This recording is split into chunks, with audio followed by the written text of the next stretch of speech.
Support heroes are about to be nerfed quite a bit, so let's take a look at the tier list for how hard each of them are to play, so you can know which supports to pick up or adjust to after the midseason patch, when widespread nerfs of the support role come through. We don't know exactly which changes will be coming, so this is the best way to at least measure which heroes are easier to pick up after things hopefully change at the start of November. Supports may be strong right now and have been for most of the game, but they also have the potential to be the most difficult to learn and get good at, so make sure to use the link in the description below to get access to a GameLeap membership. It's really easy to sign up to instantly start learning and mastering your favorite support, and for DPS and tank players there are even more courses and guides, so check it out for a head start to the new balance changes coming soon.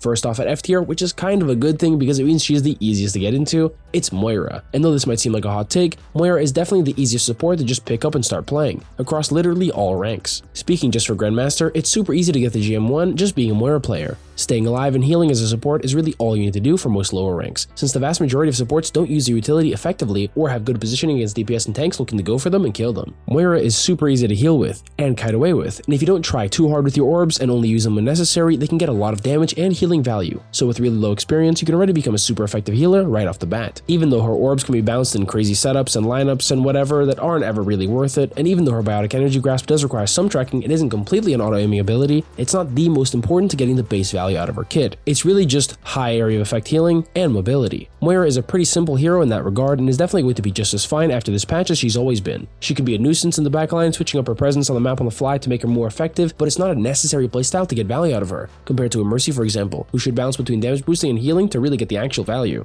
And it's funny to mention Mercy right here because she is the next up in the tier list, at D tier. And even though Mercy isn't super easy to play, needing to avoid dying at all times, basically unable to fight people off herself, her movement is so powerful and her healing and damage boost so easy to apply that you don't need to practice very much to get used to it. Due to some changes in Overwatch 2, it's really easy to just super jump straight up, or change your momentum on the fly, making you harder to hit, and even resurrecting from behind walls is pretty easy. Mercy is in a weird spot where she has a lot of ways to get much more value out of her kit, but they're all pretty easy to get a hang of. The hard part is just managing them all against increasingly better players as you climb up in the ranks, who have the aim to track you and the abilities to hack you or slow you down, or for the tanks that even run right over your whole backline and kill you. She's ironically harder than Moira to pick up in that regard, but still pretty low in the overall tier list. Mercy may not have to aim, but her mobility does need to be at a certain level before you're quite in the overpowered unkillable tier of support that is usually so annoying to play against right now. Moira just doesn't need that skill requirement, just needing to use her fade in the right direction, and even if it's at the cost of being in the fight, you can at least exit the fight instantly whenever you want. Mercy is actually in the fight quite a lot more than other supports, getting more value from following the ebb and the flow of the DPS players rather than just sitting in the back like some of the sniper supports do, playing for a defensive position rather than constantly pushing for an aggressive one. It makes Mercy easier to get into, but still respectable enough that you have to at least understand the mobility and techniques to get all the value of Mercy that makes so many people so mad at the hero. Now up to C tier in difficulty, and Lifeweaver being similar to Mercy in design is right up next. Lifeweaver has a similar no mechanics needed required on his healing, and he's pretty similar to Mercy in having a different weapon ready to go to switch away from the healing. And for both of them, that weapon is usually pretty bad, not really able to do any meaningful poke damage, and you're better off doing something else. In Mercy's case, damage boosting, or in Lifeweaver's case, just healing or reloading. Lifeweaver does at least share a lot of utility, so you should always be mentally focused on the first priority, staying alive, having your platform and dash ready to help you survive, and secondly, how you can set up your paddle platform in an aggressive way. And then thirdly, in getting ready to save someone with your life grip during the fight, be it to counter an enemy ultimate or to save one of your allies diving aggressively. It's not a lot of things, but they are very important, making him that more engaging. And he definitely does have a high skill ceiling, with his pedal platform and life grip usage basically being limitless in how you can use it. And despite being similar to Mercy with a very low damage output, it's definitely worth going for your thorns every once in a while, especially during your ultimate where your tree will be doing most of your healing anyway. He's still new, and even though it's clear his mechanical output won't be insane, it's been getting better with his thorn weapon, but it was already super high in terms of ability usage even without any experience of the hero. His mechanics are all based on his abilities, and he's intuitive, but complicated enough as well to give you a reason to want to keep getting better at the hero. He's a super cool hero, and fortunately he's pretty easy to get into getting better at him. A bit better in C tier goes to Brigitte, and she's definitely hard to place on the list because the skill you need to play your position and even hit your whip shots every time is at a pretty high level. Brig's impact in the game rises crazy high when you always hit your whip shots. They're much harder to block compared to the lower range Lucio boop. Her flail damage does basically take no skill at all, not even through a way that can help you increase your range by using the corner swing tech from Reinhardt's hammer and Winston's primal. It's barely noticeable, so you're simply moving yourself from place to place to apply your 6 damage per second. But Brig's difficulty may not be in execution, but in setup, in position, since even though she's a pretty defensive hero, she loses to spam very hard, since her mobility is linked to her shield. With a dead shield, you're also dead in the water. That means most of the time you have to brutally position safely, or at least always prepare to kite back to safety, since the moment anyone starts getting focus fire on you, your time is numbered in the front line. With her having a decent pick rate in Overwatch League Grand Finals, there was some crazy high level Brig play, with impeccable Inspire uptime and insane usage of her shield to move around and block damage for allies. There's definitely a lot you can do with her skill wise, so she's better than Lifeweaver for sure, but the fact that you only need to get used to the one whip shot projectile travel time to get the most out of your damage and peeling output makes her pretty approachable in terms of hero difficulty. For B tier, we've got our first really heavy mechanical support with Zenyatta, but that's one of his only merits in terms of being a difficult hero to play. Zenyatta definitely takes a lot more than just aim. You need to be smart with your positioning and orb usage to keep yourself alive, your teammates pocketed, and your enemies debuffed. But the only way you can play positioning is really your normal movement, and both the orbs of Harmony and Discord are really easy to apply with short cooldowns and long ranges. He's a difficult hero mostly because it's hard to stay alive with low defensive tools. He always needs help from someone else, unless he hits all the shots he needs to. He's another kind of the classic Overwatch 1 hero, a simple kit that does one thing really well, but it hasn't translated well to Overwatch 2, only being strong enough when he literally had 25 extra health, which was definitely not the way to balance him. Rest assured that he's still hard to play, but he doesn't have a lot of different things to juggle at once, which while it would make him stronger, would also make his strengths a lot more diluted. So for now, he's still the effective glass cannon, and it's imperative you got your mechanics unlocked to make up for his weakness of being immobile and pretty massive for a support hitbox. Up in A tier where it starts to get more heated, let's start with Iliadi. Iliadi is new and obviously super mechanically intensive, with her primary fire being her main value as a hero in the first place, but the rest of her kit is a lot easier to play around when compared to some other high maintenance and high value supports. Her pylon is just plug and play, but despite being simple to use, it does require some uptime to keep it in good positions, and to keep it from dying and incurring a long cooldown before it can be back up again. And likewise, her secondary fire laser healing is pretty easy, but managing it between your primary fire is what makes a difference in timing and heal value. Her ultimate has its drawbacks, but again is pretty simple. What puts her above Zenyatta is that her damage is a lot more precise, rather than spamming orbs at a choke every once in a while. She still requires the same amount of skill when in duels with heroes, and despite having her pylon and outburst to help her stay alive, she still has to hit her shots to win the duel, instead of just surviving it through raw healing. Her fire type is also great to show off aim and timing, since she can shoot her bullets whenever at the cost of lower damage. With good headshot accuracy, she can definitely pick off heroes at a crazy fast time to kill, definitely compared to other supports. She's definitely up there mechanics wise, but the rest of her kit doesn't have too much to manage that's hard for any reasonable beginner.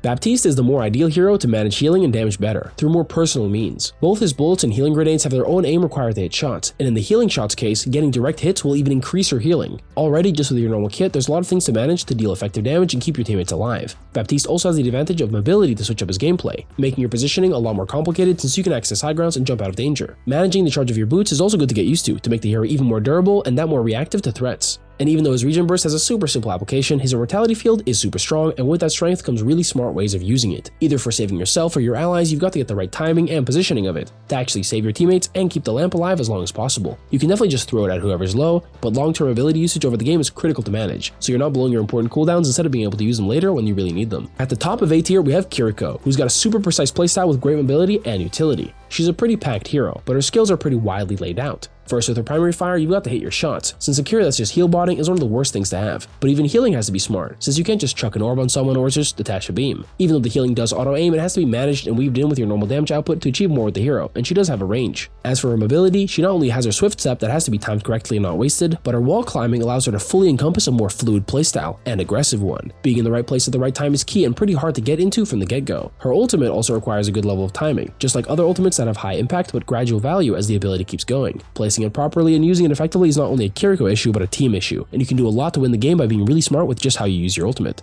Compared to Lifeweaver or Zenyatta, who usually have to play more reactively or more static. Her healing is pretty easy for a more mechanical support, which is what makes her at least easy to play in the first place, but there's a lot of skills you have to develop to get a meaningful level with her and start owning games. Finally, time for S tier, with Ana being the number 2 spot. Ana has everything and in a nice package too, without a bloated kit. All of her abilities require precise aim and timing, with her damaging shots and sleep being the most intensive, and her biotic nade and ally healing being a bit easier to execute. But having no mobility, she can struggle to survive just like Zenyatta, meaning her position has to be perfect and adapting. Luckily, she does have a sleep dart and even a nade to chuck at her feet or at her enemy, so she can handle herself in a duel, giving her yet another way to boss up and really stretch herself mechanically. She's pretty linear in that way, but that's fine as long as the hero has a lot of different ways to do that one playstyle. Heal your allies, look for nades, poke down targets, and above all, stay alive. She beats out heroes like Baptiste because she's given a lot less leeway in surviving big engages, needing to hit every ability instead of just pressing her defensive buttons. The only hero that beats her out is the ultimate S tier difficult support hero, Lucio. Lucio still has the craziest amount of skill in his kit, with every single part of it able to maximize to the fullest. The best of the best pro Lucios are crazy at their hero, being able to not only deal effective damage with a pretty difficult to aim projectile fire rate, but also move themselves and their aura around to micromanage their team at a whole new level. If you're looking to get good at Lucio, you have a long road ahead, and he's not even easy at the start, like some other beginner supports that can get you instant value as soon as you start trying out the abilities. He's a hero with small numbers, low damage and low healing, but with the capacity to maximize all of that damage and healing to outperform and outpace any other support at their full potential. And this is all without mentioning the environmental kill and relocation he can do with his boop,